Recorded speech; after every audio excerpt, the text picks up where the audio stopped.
Hello everyone, आप सभी का गोयला क्लासेस में मैं स्वागत करती हूँ। तो आप लोगों के लिए डिमांड पर हम ऑडिट का चैप्टर फर्स्ट हिंदी में लेके आए हैं। तो चैनल पे नए हैं, चैनल को सब्सक्राइब करें, बेल आइकन दबा दें और लास्ट तक जरूर देखें। और हिंदी में करेंगे, हिंदी इंग्लिश दोनों में करेंगे। जो आपका डिमांड था हम फुलफिल कर रहे हैं। तो जल्दी से स्टार्ट करते हैं, देखते हैं क्या है। तो जैसे कि आपको जो सिलेबस में मेंशन है 1 to 8 चैप्टर, अब ये इसका कोई भी ऑल्टरनेटिव नहीं है, आपको यही पढ़ना पड़ेगा, लाइन टू लाइन पढ़ना पड़ेगा।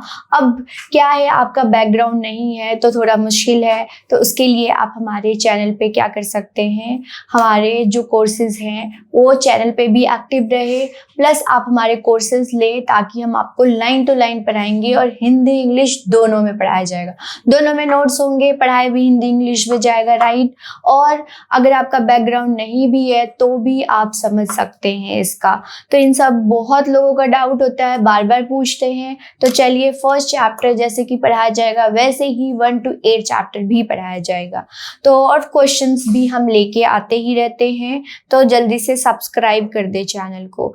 तो देखिए 1 to 8 चैप्टर जो है Indian government account and audit, और इसका कोई हिंदी वर्जन नहीं है, ये हम आपको करके दे रहे हैं, राइट। और चैप्टर 1 देखिए, चैप्टर 1 में क्या है, purpose of account and audit, Indian government system account and audit, ये सारा क्या है चैप्टर 1 में है। और ऐसे ही चैप्टर 8 तक पढ़ना है, 8 के बाद भी है बट आपको उसको नहीं पढ़ना है। तो चले पार्ट 1 चैप्टर 1 करते हैं, देखते हैं। अगर मैं चैप्टर 1 की बात करूं स्टूडेंट, तो सिर्फ इसमें मीनिंग बताया गया है, अकाउंट क्या होता है, ऑडिट क्या होता है। फिर चैप्टर 2 में ऑडिट अकाउंट जो कमर्शियल अकाउंट है या गवर्नमेंट अकाउंट है इनमें डिफरेंस, फिर हिस्ट्री आ जाता है, फिर कैसे कैसे ऑडिट चेंज हुआ, कैसे कैसे हिस्ट्री से अब क्या हुआ, कैसे ऑडिटर जनरल की function and programs time to time changes हुए। टोटल आपको एक क्या सीक्वेंस में लेके जाएंगे। तो चैप्टर 1 में सिर्फ सब्जेक्ट मैटर बताया गया है, इस बुक का क्या पर्पस है। तो इस बुक में आप देखेंगे ब्रॉड आइडिया, जो आइडिया होगा वो आपको लेखांकन, लेखा परीक्षा, ऑडिटर, अकाउंट क्या होता है, ये सारी चीजें वो कैसे करते हैं, अकाउंट कैसे बनता है। और यहाँ पे सिर्फ गवर्नमेंट के पर्सपेक्टिव से देखेंगे, गवर्नमेंट के पॉइंट ऑफ व्यू से देखेंगे, हम कमर्शियल नहीं देखेंगे। कमर्शियल जो अकाउंट एंड ऑडिट होता है बहुत डिफरेंट होता है, जो कि मैं हर वीडियोस में आपको बोलती हूँ।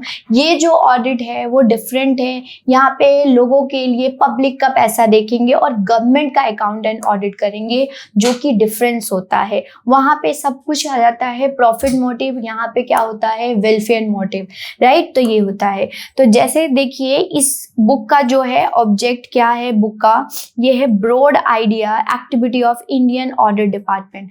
आपको इसमें इंडियन ऑडिट डिपार्टमेंट महालेखा परीक्षक के बारे में बताएंगे, राइट, कि क्या है उनका प्रोग्राम, क्या है फंक्शन, वो कैसे इंडिपेंडेंट वर्क करते हैं, ये सारा चीज, right. Which means the officer and the establishment subordinate to the auditor general. Officer हैं और स्टैफ सब ऑर्डिनेट, उनके अंदर भी बहुत सारे लोग काम करेंगे। वो एकदम से कैसे ऑडिट कर लेंगे, अकाउंट बनेगा, सारे डिपार्टमेंट अकाउंट बनाएंगे, उसके बाद वो ऑडिट करेंगे। तो ये है यहाँ पे compilation of audit of account of government transaction in India. अब देखिए हर एक डिपार्टमेंट को क्या सौंपा जाता है कि आपने इतना एक्सपेंडिचर, हर बार आप बजट आता है एनुअली देखते होंगे कि फाइनेंस डिपार्टमेंट को इतना दिया, रेलवे मिनिस्टर को इतना दिया, आप देखते हैं डिफेंस को इतना दिया। तो सारे क्या होती हैं, सब सिंगल सिंगल, ये सारी क्या हो गई, सिंगल सिंगल हो गई, मनी दिया गया हर एक डिपार्टमेंट को। उसको कंबाइंड करना भी क्या होता है, ऑडिटर जनरल का काम होता है। कंबाइन करके फिर ऑडिट किया जाता है कि जैसा हमने बोला था आपको खर्च करने के लिए, क्या आपने वैसा किया है, क्या आपने एक्स्ट्रा किया है, एक्स्ट्रा किया है तो क्यों किया है, आपने प्रॉपर पार्लियामेंट से अप्रूवल लिया है या नहीं लिया है, प्रॉपर चेक होता है। और जिस चीज के लिए खर्चे करने के लिए दिया था उसी चीज पे होगा, ये नहीं कि एजुकेशन पे दिया था तो उसको हेल्थ पे कर लेंगे, ये सब नहीं होता है, राइट स्टूडेंट। बहुत घोटाला आप देखते हैं, तो ये सब क्या है, उस घोटाले को चेक करना ही तो ऑडिट होता है स्टूडेंट, राइट। तो ये है। अब तो यहाँ पे देखिए principle of that particular branch of account and audit, आप पूरा ऑडिट और अकाउंट देखेंगे। कंपैरिजन फर्स्ट चैप्टर में किया गया है कि अंतर क्या होता है गवर्नमेंट और कमर्शियल अकाउंट में सारा, लेकिन हम गवर्नमेंट आगे आगे जब चैप्टर हम पढ़ते हैं तो गवर्नमेंट के पर्सपेक्टिव से पढ़ते हैं, राइट। तो यहाँ है एंड डिपार्टमेंट डिटेल, डिपार्टमेंट कैसे कैसे चेंजेस आए सारा कुछ पढ़ना होता है। Desirable to have a clear concept compilation and audit of account, बनना अकाउंट बनेगा। अब ये अकाउंट होता क्या है इसको हम नेक्स्ट स्लाइड में करते हैं। तो चलिए अब देखते हैं कि ट्रांजैक्शन एक वर्ड है और अकाउंट है, ये पैरा ही आपको पढ़ाया जा रहा है। जो चैप्टर का फर्स्ट पैरा है, पैरा टू पैरा पढ़ाया जा रहा है और ऐसे ही आपको प्रॉपर मिलेगा नोट्स, चाहे वो आपको एक्सप्लेनेशन हो। तो जो वर्ड अकाउंट है ये फाइनेंशियल सेंस है, राइट। कैसे देखते हैं, define as statement of fact related to money, things have money value.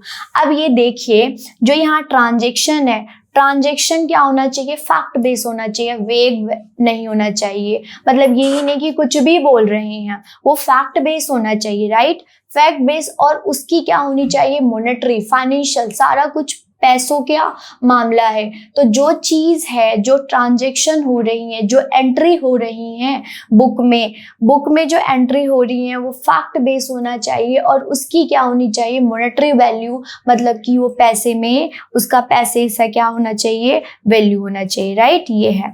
तो यहाँ देखिए the fact that incorporated in accounting record and describe a transaction, बहुत इंपॉर्टेंट है। यहाँ पे एक ट्रांजेक्शन को नहीं देखेंगे स्टूडेंट, यहाँ पे मल्टीपल ट्रांजेक्शन, बहुत सारे ट्रांजेक्शन, कितना खर्चा हुआ है उन सब को जोड़ के कंबाइन करके अकाउंट बनता है और डिफरेंट डिपार्टमेंट के अकाउंट को कंपाइल करके ऑडिट होता है। तो यहाँ पे देखिए अकाउंट कैसे बना है, बहुत सारे ट्रांजेक्शन को जोड़ के क्या बना है, अकाउंट।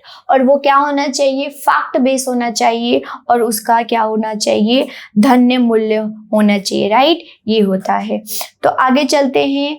खाता आपने देख लिया, लेखांकन, यहाँ लेखा परीक्षा देखेंगे। तो अकाउंट का मतलब अब थोड़ा सा आपको डिफाइन हो गया, धीरे धीरे और चलते हैं क्या है।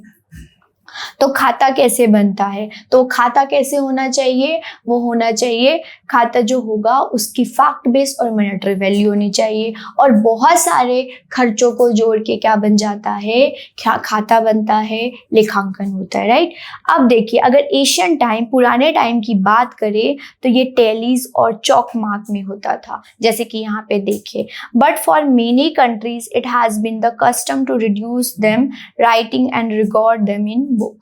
अब देखिए मैं आपको बताती हूँ, पहले क्या होता है, बहुत सारे क्या होता था, यहाँ पे जो ऑडिट है उसको लेटिन वर्ड से क्या किया है, ड्राइव किया गया है, और ओडायर वर्ड से, राइट। अब पहले के टाइम पे क्या होते, जो अकाउंट बनाते थे वो ऑडिटर को बोलते थे कि हमने इतना इतना खर्चा किया और वो सुनते थे और फिर वो सजेशन, कोई भी एंट्री नहीं थी। फिर एशियन टाइम की बात करें, टैलीज जो है ये यहाँ पे और चौकमार्क की तरह क्या होता था, देखा जाता था। लेकिन धीरे धीरे जब चीज़ें ख़त्म हुई, चीज़ें बढ़ती गई, चेंजेस आए और ये राइटिंग होने लगी, रिकॉर्ड हो गई, ये रिटर्न हुआ गया, इसकी एंट्री हुई। बुक कीपिंग सुनते होंगे आप, इसकी क्या होगी, एंट्री हुई, राइट। किस हिसाब और किताब इनकी चौक मार्क में होने लगी, राइट। ये है। तो लिखने और किताबों में दर्ज करने की प्रथा रही। तो अब इसको क्या है, किताबों में, क्योंकि एकदम से क्या याद नहीं रहता और आजकल तो हम देखते हैं कि बिल्कुल भी याद नहीं रहता। तो इसको क्या है, याद रखिएगा कि पहले क्या सुन के देखा जाता था अकाउंट और ऑडिट, अब क्या है, अब धीरे धीरे अगर हम सिचुएशन चेंज कर दें तो यहाँ पे किताबों और लिखने में क्या हो गया, प्रथा रही, राइट। अब ये है चलन में, राइट। चले और देखते हैं। अब देखेंगे अकाउंटिंग, लेखांकन क्या होता है। अब यहाँ पे देखिए chronological register of pecuniary transaction. Pecuniary transaction यहाँ पे क्या होगा, मनी वैल्यू। पिक्यूनरी ट्रांजेक्शन क्या होता है, मनी वैल्यू जिसका हो, राइट। मनी वैल्यू और ट्रांजेक्शन अभी आपने देखा, जो खर्चा किया है, कितने खर्चे किए हैं, सारे खर्चे को जोड़ के अकाउंट बनता है। और ये कैश होता है, कैश। यहाँ पे क्या होती है, यहाँ पे अगर गवर्नमेंट की बात करें, कमर्शियल में अलग हो जाता है, गवर्नमेंट में अलग हो जाता है। ये हम लास्ट में कंपेयर करेंगे और इसकी वीडियो भी है, उसको भी जाके आप देख सकते हैं। तो सिर्फ क्रोनोलॉजी में, सिर्फ क्रम में उसको लिखने से काम नहीं चलता है, वो क्या होता है, इनसफिशिएंट। ये सिर्फ क्रोनोलॉजी से आप ट्रांजैक्शन लिखते हैं तो उस कंपनी की या फिर उस ऑर्गेनाइजेशन की प्रॉफिट लॉस पता नहीं चलती है, ठीक है। इन जनरल यहाँ पे बात करेंगे, क्योंकि यहाँ पे गवर्नमेंट और कमर्शियल का डिफरेंस नहीं है, वो सेकेंड चैप्टर में है स्टूडेंट। तो इन जनरल अगर हम अकाउंट की बात करें तो कर्म वाइज अगर ट्रांजैक्शन लिखते हैं तो किसी भी बिजनेस का, यहाँ लिखा हुआ है बिजनेस का प्रॉफिट और लॉस नहीं पता चलता है।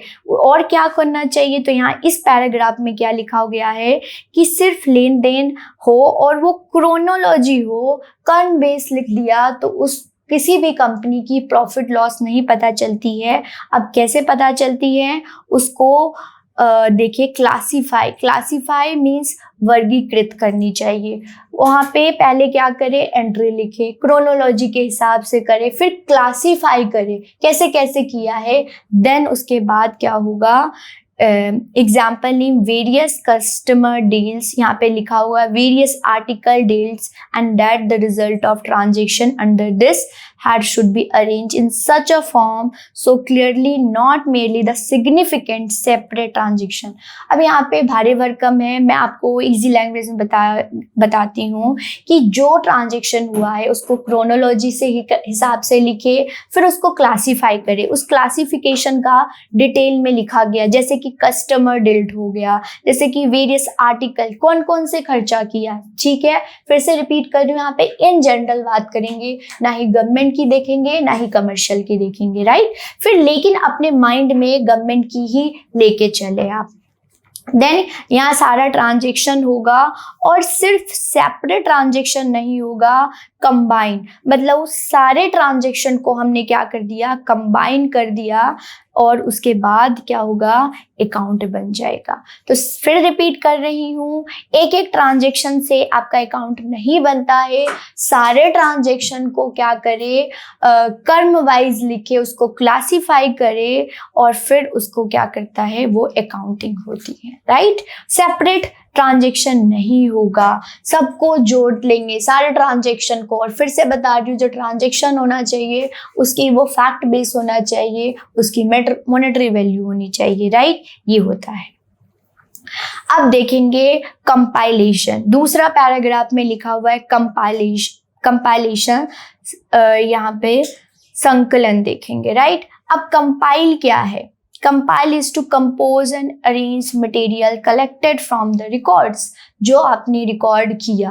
अब सारे डिपार्टमेंट, हर एक डिपार्टमेंट को दे दिया, सब ने अकाउंट बना लिया, सब अब अकाउंट को कंपाइल करेंगे, राइट। यहाँ पे initial account of government transaction in India is prepared by authority through whom the transaction occur, मतलब जो इनिशियल ट्रांजेक्शन होगा वो किसके द्वारा बनाया जाएगा, जिन्होंने ट्रांजेक्शन किया है, जिन्होंने खर्चा किया है, राइट। फिर authority been unconnected with Indian audit department, इसको पूरे, ये वर्ड जो है ना स्टूडेंट, पूरे 8 के 8 चैप्टर में आपको देखने को मिलेगा। जो ऑडिट, जो क्या करते हैं, लेखा परीक्षण करते हैं और जो खर्चा करते हैं, उनसे क्या होता है, ऑडिट जो डिपार्टमेंट, लेखांकन जो होता है, बहुत क्या होना चाहिए, अनकनेक्टेड, मतलब दोनों का रिलेशन नहीं होना चाहिए।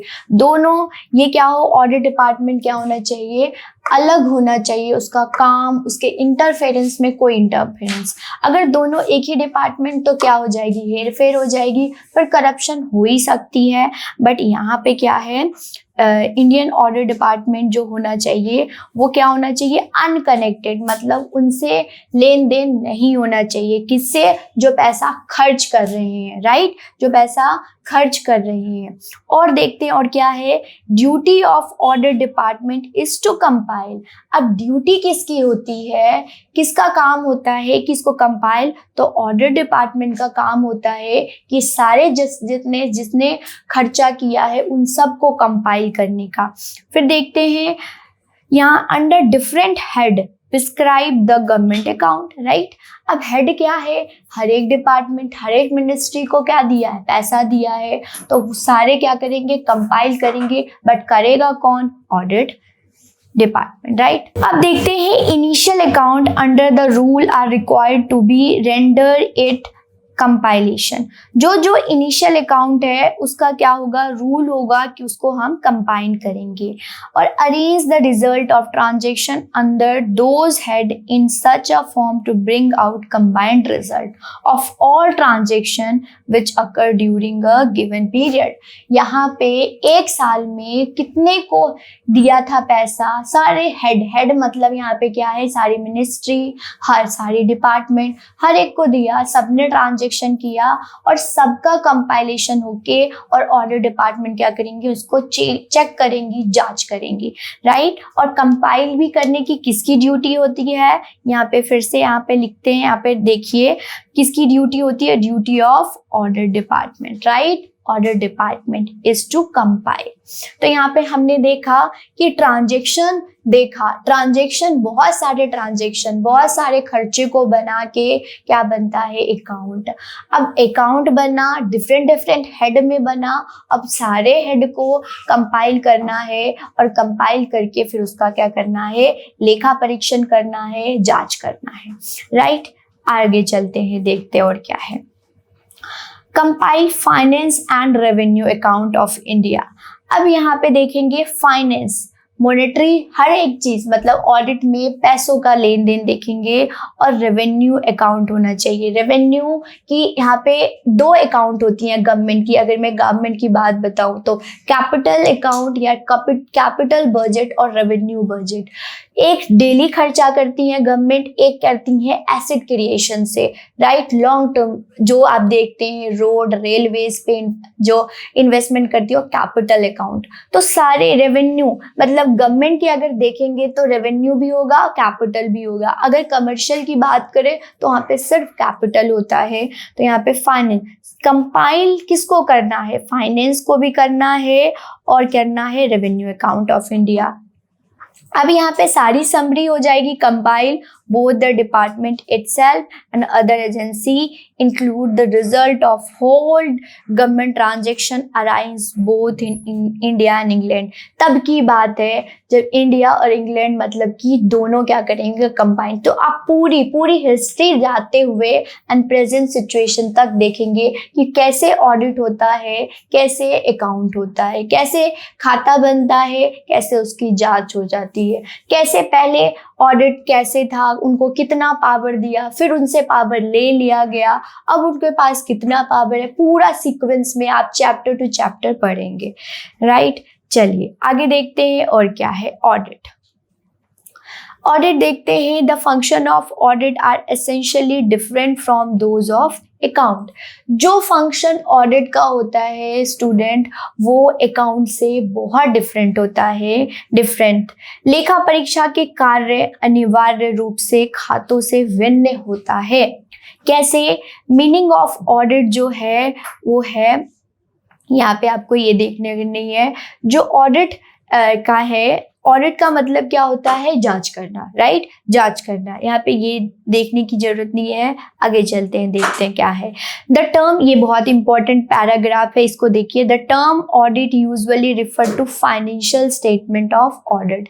मतलब कि जो ऑडिट है वो क्या रिफर करता है, फाइनेंशियल स्टेटमेंट। स्टेटमेंट क्या, जो एंट्री करी थी, जो फैक्ट बेस था, उसकी मॉनेटरी वैल्यू थी, उसका जांच करना, वो फाइनेंशियल स्टेटमेंट का जांच करना क्या होता है, ऑडिट, राइट। तो financial audit is a objective of examination evaluation of financial statement.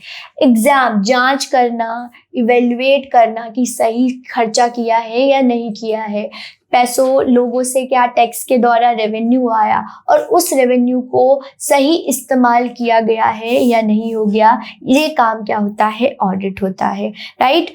Financial statement of organisation या department, right. Financial records are fair and accurate, बिल्कुल क्या होना चाहिए, फेयर होना चाहिए, राइट, सटीक होना चाहिए, एक्यूरेट होना चाहिए, जितना जितना खर्चा किया है सारे क्या करें, मेंशन करें। एक पैसा भी हिल इधर से उधर नहीं हो सकता अगर गवर्नमेंट अकाउंट और ऑडिट की बात करें, एक पेनी भी नहीं हो सकता, राइट।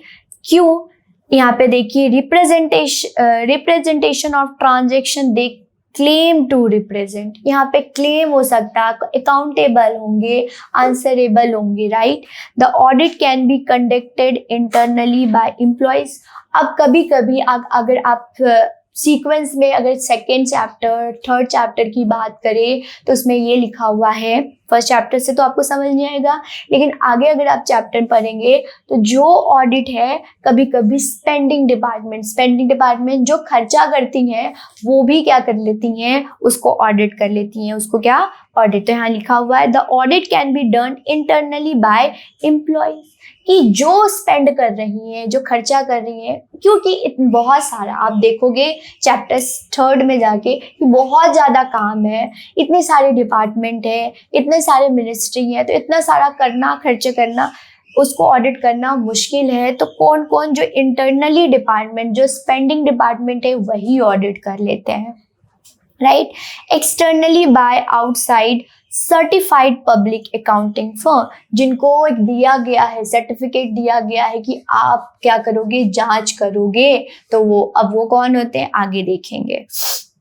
चलिए, और अगर मैं आपको देखूं, आपने क्या पढ़ लिया, अकाउंटिंग पढ़ लिया, आपने ऑडिट पढ़ लिया। चलिए एक बार फिर से इसको पढ़ते हैं अलग बुक से थोड़ा, ये सारे बुक्स थे, आप इस ऐसे भी लिख सकते हैं। अकाउंटिंग क्या होता है, रिकॉर्डिंग, राइट, क्लासीफाई, वर्गीकरण करना, समराइजिंग, पूरा समराइज कर दे, of economic event for the purpose of providing financial information in decision making.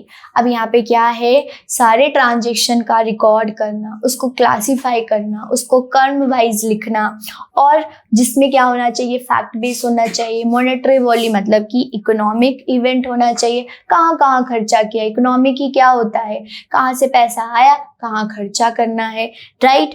यहाँ पे फाइनेंशियल इंफॉर्मेशन, सारी फाइनेंशियल, स्टूडेंट हर एक चीज फाइनेंशियल से बात करेंगे यहाँ, ताकि एक ऑप्टिमम क्या अच्छे डिसीजन ले सके कि हमने इतना पैसा लगाया, उसका कितना आउटकम आया है, और फर्दर अगले बजट में हमने इसमें कितना पैसा लगाना है। आप हर बार देखते होंगे जो एक्सपेंडिचर या फिर जो पैसा दिया जाता है वो इंक्रीज होता है या फिर किसी में डिक्रीज हो जाता है, वो कैसे होता है, अकाउंट और ऑडिट के बाद, राइट। ये होता है कि काम किया, हुआ, नहीं हुआ। अब एक एक क्या होती है, पर्पस होती है, हमने ये फुलफिल करना है, हमने ये फुलफिल करना, हर एक सेक्शन जो भी हो, राइट, ये हो जाता है। वही ऑडिटिंग डिटरमाइन होता है रिकॉर्डेड इंफॉर्मेशन, जो ट्रांजैक्शन हो गई, जो एंट्री हो गई, उसकी जांच करना। Information reflect the economic event that occur during a accounting year, हर एक फाइनेंशियल ईयर में, और हर बार होगा किसमें, अगर गवर्नमेंट की बात करेंगे, अगर कमर्शियल की बात करेंगे तो वो उनकी मर्जी है, वो कब करे नहीं करे उनके ऊपर होता है, लेकिन अगर गवर्नमेंट की बात करें तो पीरियोडिकली होगा और एक फाइनेंशियल अकाउंटिंग पीरियड देखा जाता है, राइट। ये हो जाता है प्रॉपर रूल्स रेगुलेशन। अब हमने देखा कि ट्रांजेक्शन किया, उसकी एंट्री किया, वो फैक्ट बेस होना चाहिए, उसकी मॉनेटरी वैल्यू होनी चाहिए, फिर अकाउंट बना, अब उसको कंबाइन किया, कंपाइलेशन किया, फिर ऑडिट हुआ, ऑडिट बिल्कुल फेयर होना चाहिए और जो खर्चा कर रहा है उससे कोई रिलेशन नहीं होना चाहिए, ये सब।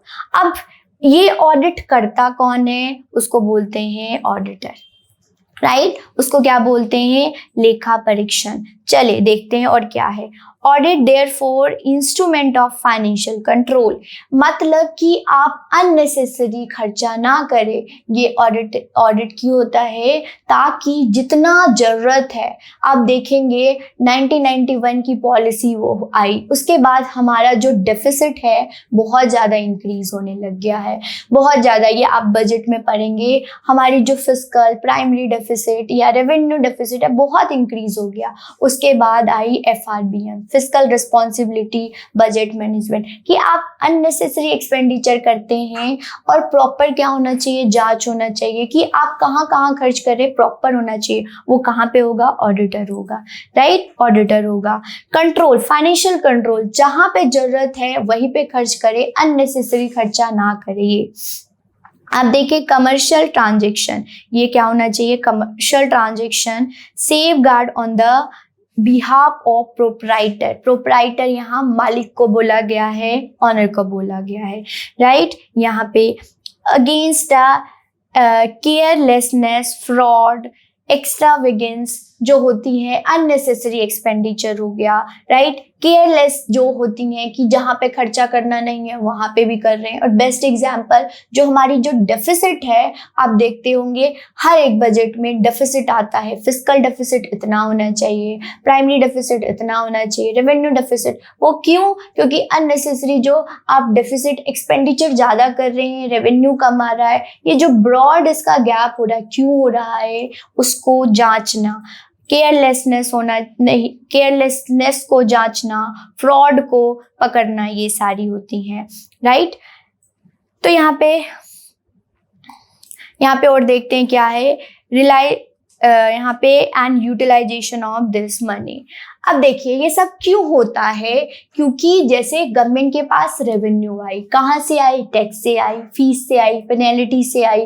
तो रिसोर्सेज का ऑप्टिमम प्रॉपर यूटिलाइजेशन होना चाहिए कि ये पैसा आया है ऐसे खर्च करे कि इसका लॉन्ग टर्म यूज हो, राइट, लॉन्ग टर्म, लंबे समय तक यूज होए, ये सा हो।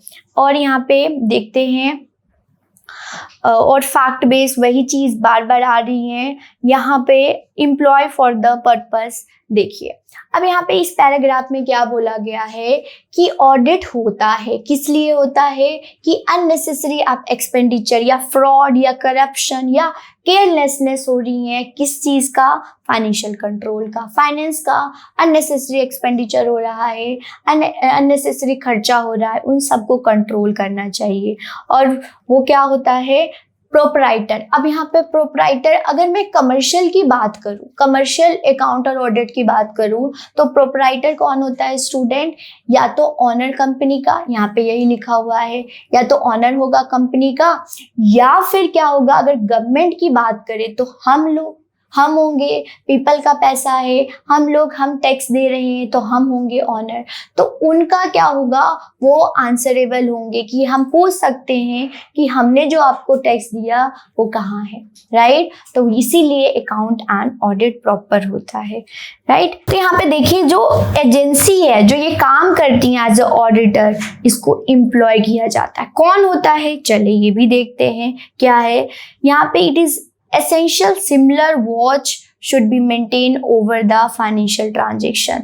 मतलब कि आप देखेंगे ऑडिटर को वॉच डॉग, एक क्वेश्चन भी आया गया है, वॉच डॉग बोला जाता है कि सारे फाइनेंशियल जो है ट्रांजेक्शन, उसको क्या होना चाहिए? सिमिलर, मेंटेन, मैच होना चाहिए, राइट। ये नहीं, और मैं एक बात बताती हूँ, ये नहीं होना चाहिए आज जो ऑडिट कर रहे हैं और फिर कल पर 2-3 साल बाद हम ऑडिट कर रहे हैं तो ट्रांजेक्शन डिफरेंट होना चाहिए। नहीं, ये कंसिस्टेंट होना चाहिए। आज जो रिजल्ट आ रहा है वो 4-5-10 साल बाद भी वही, अगर कोई आके चेक करता है तो भी वही होना चाहिए। ये सब चीजें हैं। Agency employed for the purpose should be independent of agent, servant of government who entrusted with realization and utilization of public money or the other asset। अब बोला गया है इस पैराग्राफ में कि जो अपॉइंट किया जाएगा, जो एम्प्लॉय को अपॉइंट करेंगे, वो किस पर्पस के लिए होना चाहिए? वो इंडिपेंडेंट एजेंट होना चाहिए, राइट। सर्वेंट ऑफ गवर्नमेंट होना चाहिए। अब जो यहाँ पे भी है, हाँ, जो कमर्शियल अकाउंट और ऑडिट की बात करेंगे वो सीए हो जाता है, लेकिन जो हम गवर्नमेंट अकाउंट और ऑडिट के बारे में करें, यहाँ पे इंटरनल एम्प्लॉय होता है, इसको अपॉइंट किया जाता है, राइट, अपॉइंट किया जाता है और वो गवर्नमेंट एम्प्लॉयज होता है। वो आप सेकंड चैप्टर में पढ़ेंगे क्या कैसे होता है, राइट। और क्या होता है utilization of public money. Public money यहाँ पे स्टूडेंट देख रहे हैं, जो भी लोगों का पैसा है उसका प्रॉपर यूटिलाइज होना चाहिए, राइट। क्योंकि और चीज इकोनॉमी या फाइनेंस का मतलब ही क्या होता है, हमारे पास लिमिटेड मतलब बहुत कम रिसोर्सेज हैं और अनलिमिटेड बॉन्ड्स है, बहुत चीज है, तो उन अननेसेसरी एक्सपेंडिचर ना हो, उसका प्रॉपर यूटिलाइजेशन हो, उसका होना चाहिए। और अब डेफिसिट मिनिमम होना चाहिए। और ये क्या होता है, ये जो टास्क होता है वो किसको दिया जाता है, इंडिया के केस, हम इंडिया के केस में देखेंगे इंडियन ऑडिट डिपार्टमेंट को, इंडियन ऑडिट डिपार्टमेंट को, राइट। और ये काम किसको सौंपा गया है, इंडियन ऑडिट डिपार्टमेंट को, राइट। लास्ट में मैं आपको थोड़ा सा बताती हूँ अकाउंट और ऑडिटिंग क्या होती है। सब हमने बुक का पैराग्राफ कर लिया, थोड़ा सा ये कर रहे, इसकी पर्टिकुलर सेपरेट क्या है वीडियो भी है, वो भी जाके आप देख सकते हैं। तो अगर हम फंक्शन देखें अकाउंट का तो ये होता है स्कोप और टास्क, लेकिन वहीं पे ऑडिटिंग की देखें तो यहाँ पे एग्जामिनेशन होती है। Auditing include in its scope examination of the work of, जो ट्रांजेक्शन हुआ, जो अकाउंट बना, उसका जांच करना क्या होता है ऑडिटिंग। सिंपल। बिगनिंग क्या होता है, पहले accountancy being where book keeping ends, जब एंट्री हो जाती हैं तब अकाउंटिंग होती हैं, और जब अकाउंटिंग हो जाती हैं तब ऑडिटिंग होती है, याद रखिएगा। बेसिस क्या है, accountancy is not the base of, accounting auditing का बेस नहीं है, लेकिन ऑडिटिंग अकाउंटिंग का बेस है। ऑडिटिंग होगा अकाउंटिंग होगा तब क्या होगा, ऑडिटिंग होगी, राइट। और अकाउंट बनेगा फिर ऑडिट होगा। क्वालिफिकेशन, यहाँ पे कोई अगर अकाउंटेंसी की बात करें कोई क्वालिफिकेशन नहीं चाहते होता है, ऑडिटिंग में क्वालिफिकेशन चाहिए होता है। उसको फाइनेंशियल नॉलेज होना चाहिए, उसको पता होना चाहिए कि कम रिसोर्सेज को कैसे यूटिलाइज करना है, फाइनेंशियल को कैसे कहाँ पे खर्चा करना है, प्रॉपर नॉलेज होना चाहिए, राइट। क्वालिफाई होना चाहिए। Report, the account need not to submit any report about his work. यहाँ पे इन जनरल बात करें स्टूडेंट, अगर हम सेकेंड चैप्टर देखेंगे, थर्ड चैप्टर देंगे तो ये कंसेप्ट इन जनरल बता रही हूँ कि अकाउंट क्या होता है, ऑडिट क्या होता है, ना ही कमर्शियल का और ना ही गवर्नमेंट का, यहाँ पे कंबाइंड बता रही हूँ मीनिंग, तो यहाँ पे याद रखिएगा। तो यहाँ कोई रिपोर्ट सबमिट नहीं करना पड़ता है अकाउंटिंग का, बट गवर्नमेंट में होती है, सबमिट करना पड़ता है, राइट। तो सिर्फ मीनिंग देख रहे हैं, इसको किसी से रिलेट नहीं कर रहे, ताकि एक बार आपको अच्छे से व्यू आ जाए, आप अच्छे से आपको कंसेप्ट पता चले। क्योंकि चैप्टर 1 जो है वो सब्जेक्ट मैटर है, यहाँ पे आपको वर्ड्स के बारे में हर एक पैराग्राफ में अकाउंट के, एक पैराग्राफ में ट्रांजेक्शन, दूसरे पैराग्राफ में अकाउंट, ऐसे बताया गया है। और यहाँ पे क्या है, mandatory for auditor to submit the report, ये सबमिट करते हैं, बिल्कुल करते हैं, अकाउंटेबल होते हैं, इंडिपेंडेंट होते हैं, राइट। तो स्टूडेंट आपने देखा कि किस प्रकार से हम आपको पढ़ाते हैं। अब हिंदी इंग्लिश दोनों में होता है, साफ साफ बता रहे हैं, आपको प्रॉपर पढ़ाई भी जाएगा, नोट्स भी दिया जाएगा। तो ये गोयला क्लासेस का ऐप है जिसको आप डाउनलोड करें, और यहाँ पे हर एक दिन सिस्टमेटिक क्या होती हैं, आपको लेक्चर मिलती हैं, शेड्यूल पहले ही मिल जाता है और प्रॉपर आपकी प्रिपरेशन किया जाता है। तो यहाँ पे क्या कर सकते हैं आप, हमारे ऐप को डाउनलोड कर सकते हैं। अब बोलेंगे मैम हमें कोर्स खरीदना है, अब हम इसके बारे में डिटेल। तो स्टूडेंट अगर आप टेस्ट सीरीज खरीदते हैं तो उसका कॉस्ट 2999 का पड़ेगा आपको। अगर आप सब पढ़ते हैं, आप चाहते हैं कि पूरा आप हम पे डिपेंड है और हम आपकी प्रॉपर तैयारी करें, पूरा कराएं, तो सिर्फ 7999 में सब कुछ आपकी तैयारी होगी, जहाँ पे गवर्नमेंट अकाउंट जो मेंशन किया गया है 1 to 8 चैप्टर पढ़ाया जाएगा, क्वेश्चंस भी दिए जाएंगे। अब चैप्टर पढ़ा के उसको चैप्टर से किस प्रकार क्वेश्चन पूछे जा सकते हैं उससे होगा, और स्टडी मटेरियल तो आपको मिलेगा, और फिर से बोल रही हूँ हिंदी इंग्लिश दोनों में मिलेगा। अगर यहाँ पे प्रीमियम लेक्चर लेते हैं तो इसमें टेस्ट सीरीज नहीं होगा स्टूडेंट, वो भी 2999 में पड़ेगा आपको, राइट। अब हम किस प्रकार आपकी कॉपी चेकिंग करते हैं, तो जैसे मोहित हैं, ये AETO हैं, तो इनकी कॉपी आप देख सकते हैं किस प्रकार चेकिंग होती है। प्रॉपर आपकी एक एक माइनर चीज या फिर कोई वर्ड है जो आपने बिल्कुल लग रहा है, मतलब आपकी कॉपी किसी और स्टूडेंट से जो जिन्होंने कोर्स नहीं लिया है उनसे कितना डिफरेंट होना चाहिए, ये चीज हम आपको बताते हैं, राइट। अब आपको कोई भी डाउट होता है आप टेलीग्राम चैनल को ज्वाइन करें, इस पे हम आपको इंफॉर्मेशन और जो भी एग्जाम डेट आएगी सारी इंफॉर्मेशन आपको टेलीग्राम चैनल पे मिलेगा। Thank you. अगर लेक्चर अच्छा लगा तो लाइक करें, सब्सक्राइब जरूर करके जाएं, क्योंकि ऑडिट आप बोलते हैं तो ऑडिट का आएगा, और भी सारे सब्जेक्ट्स के आते रहते, तो आपको इंफॉर्मेशन आए तो बेल आइकन दबा दे। Thank you. नेक्स्ट लेक्चर में मिलते हैं। All the best.